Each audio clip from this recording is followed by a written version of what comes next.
The first of the three songs written for Tseyang was written in answer to her request for a prophecy, which in her intention was a prediction or prophecy by Terchen Barway Dorje of what her future held. But his response to this is not exactly what she expected. He begins, Kyeho, listen, fortunate woman of good family. Prophecies of the hidden future, good and bad, are given by victors or Buddhas, omniscient of the three times. I, an ordinary being, have no supercognition.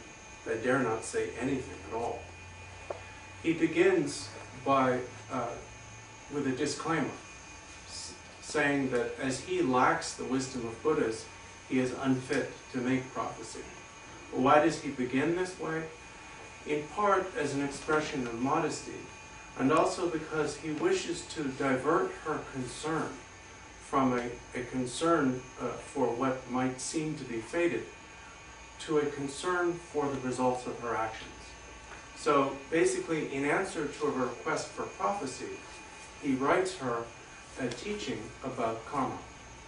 He continues, however, based on profound scripture and reasoning, I can predict the future results of right and wrong actions. No prophecy beyond this is needed. So what he's saying is, however, through studying the Buddha's teachings and through thinking carefully about them, I can actually make the following prophecy. If you do good, you'll be happy, and if you do bad, you'll be miserable. And that is the theme of the rest of the song. He continues, all who do evil will be born in bad migrations, through hatred and hurting others in the 18 hells, through desire and greed as pretas, and through apathy and distraction as animals. Learn the details of the ripened, concordant, and dominant results from the books. In other words, if you want to know the details, you can read them in the sutras and commentaries. The ripened result is the result of an action which is a rebirth, where the action, the karmic seed of the action, ripens as a set of afflicted aggregates. The concordant result is where both the tendency to repeat the action and the tendency to experience, even in a human life, actions similar, such as, for example, through killing to be killed, and so on. The dominant result is the environmental result. It is to be born in an environment which corresponds to the moral quality of the action. He continues by talking about the causes of higher rebirth. All who do good will go to higher states, but those whose virtue is stained by the poisons of pride, jealousy, and desire will achieve the states of gods, asuras, and humans respectively. In general, rebirth in any higher realm, those of devas, asuras, and humans, is caused by doing good. However, as these are still afflicted realms, the particular realm in which you take birth determines by which klesha or poison has adulterated your virtue. If you are proud, you'll be reborn as a deva. If you are jealous or competitive, as an asura, and if you are desirous, as a human. They will suffer downfall, battle, and birth, aging, sickness, and death. The principal suffering of the devas or gods is downfall, the end of their life as a god and falling to a lesser rebirth. The principal suffering of asuras is being wounded and dying in unsuccessful, endless battle with the gods. The gods almost invariably win because they're more powerful. And the principal sufferings of the human realm, as we know, are birth, aging, sickness, and death. Those born in higher realms will therefore experience alternate suffering and pleasure. The experience of a lower realm is pretty well constant suffering. The experience of a higher realm, like our own, is sometimes pleasant and sometimes miserable. He continues, those who fixatedly cultivate bliss, clarity, and no thought in meditation will experience their respective results in the three realms. The three realms here are the three realms of which the six realms are part of the lowest one, the realm of desire. Those who meditate, but with fixation on the bliss of meditation, will be reborn as gods or devas of the desire realm. Those who meditate free from fixation on bliss, but fixate on the lucidity or clarity of the meditative state, will be reborn as gods of the realm of form.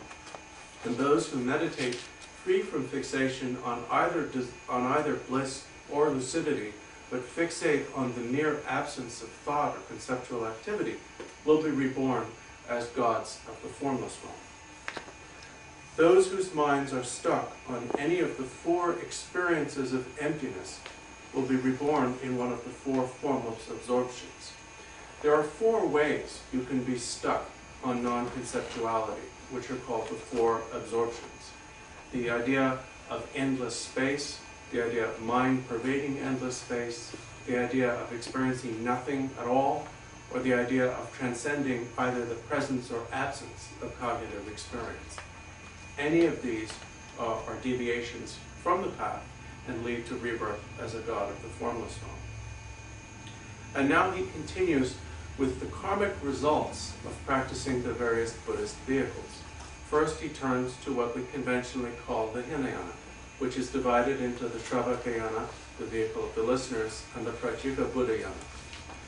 Those who meditate on external and internal selflessness and interdependence will achieve the state of a Shravaka or Prajika Buddha Arhat. Those who meditate exclusively on the selflessness of persons will achieve the result of an Arhat of the Shravakayana. Those who also meditate on the external selflessness of things and on interdependence will achieve the result of a Prajika Buddha Arhat. Aspiration and implementation bodhicitta are the ground of the Mahayana. The karmic result of generating aspiration and implementation bodhicitta is to properly enter the Mahayana. The profound view is the system of our tradition. From among the two traditions of the Bodhisattva vow within the Mahayana, the tradition of extensive deeds and the tradition of profound view, ours is that of the profound view. Those who cultivate these will reach the authentic path. Those who cultivate aspiration and implementation bodhicitta and generate the profound view will achieve the authentic path. Now he turns to the Vajrayana, the practice of it and the result of that practice. The external and internal tantras correspond to individual faculties. The various levels of the Vajrayana, the 4 or 6 tantras, were taught by the Buddha to correspond to the particular faculties of different practitioners. Those who tame, purify, and master their bodies, speech, and minds will achieve the Vidyadhara stages. A Vidyadhara is someone who has achieved one of the 4 fruitions or results of Vajrayana practice. And the stages are fully ripened Vidyadhara, life mastery Vidyadhara, Mahamudra Vidyadhara, and spontaneously present Vidyadhara. Finally, they will accomplish the fruition, the 2 bodies, the Dharmakaya and Rupakaya. Now he summarizes this presentation of the Buddhist path of the 3 vehicles into one essential point, and then goes on using the terms of prophecy, but not giving exactly prophecy as was intended by Tseyang. The essence of the path is the accomplishment of virtue. I predict that you will gradually accomplish it. As for a prophecy of the immediate future, it is natural that having been born, you will age. As for when you will die, that is unknown.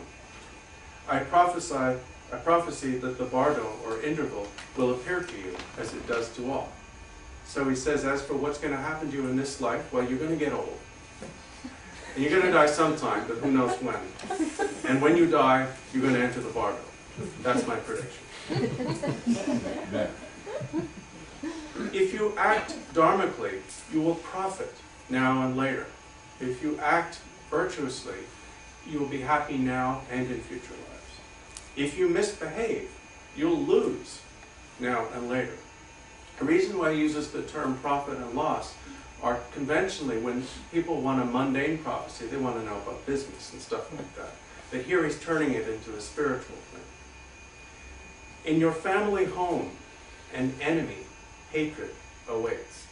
In typical mundane prophecies, they will say, you know, an enemy awaits you in such a place and so on. But here's saying, in your family home, where people can really push your buttons, hatred or anger, your enemy awaits you. In society, an enemy, distraction, awaits. Laziness and apathy could attack at any time. Therefore, be diligent without procrastination. Although you've now acquired a pure human body, I prophesy that it will definitely die someday.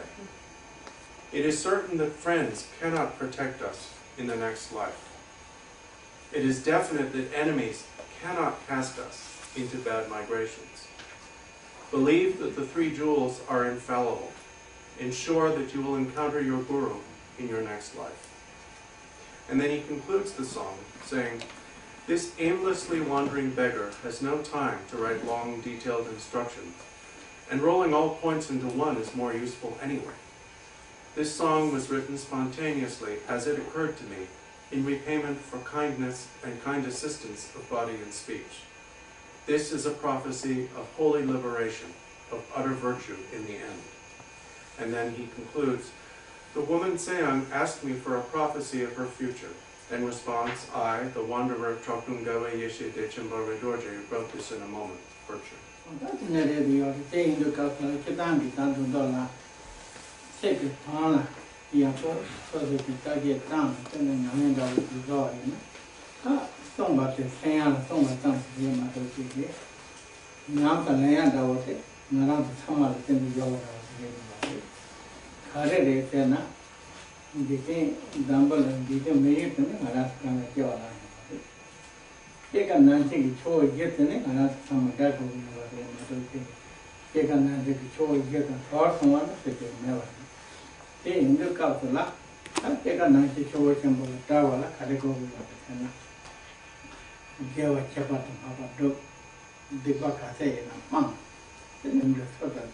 The meaning of this song, it becomes obvious that it was, in spite of the circumstances of its writing, not written for Tseyang alone.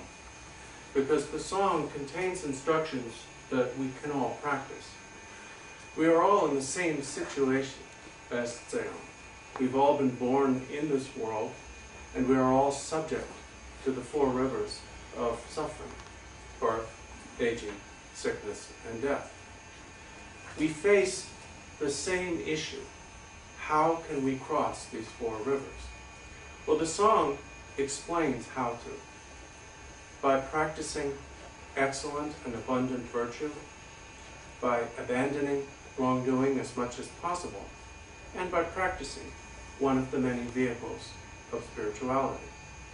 Especially if we take the Guru himself as the path, we are practicing the essence of the Vajrayana. Because, as is said, the Guru is the Buddha, the Guru is the Dharma, it is the Guru who performs everything. This path leads to Buddhahood in one lifetime. In order to establish the context for it in this song, there is a very brief overview of the Buddhist paths or vehicles and an explanation of why we need to let go of negativity. So really, this song contains complete and concise instruction on practice, not only for Tseyang, but for any one of us willing to practice it.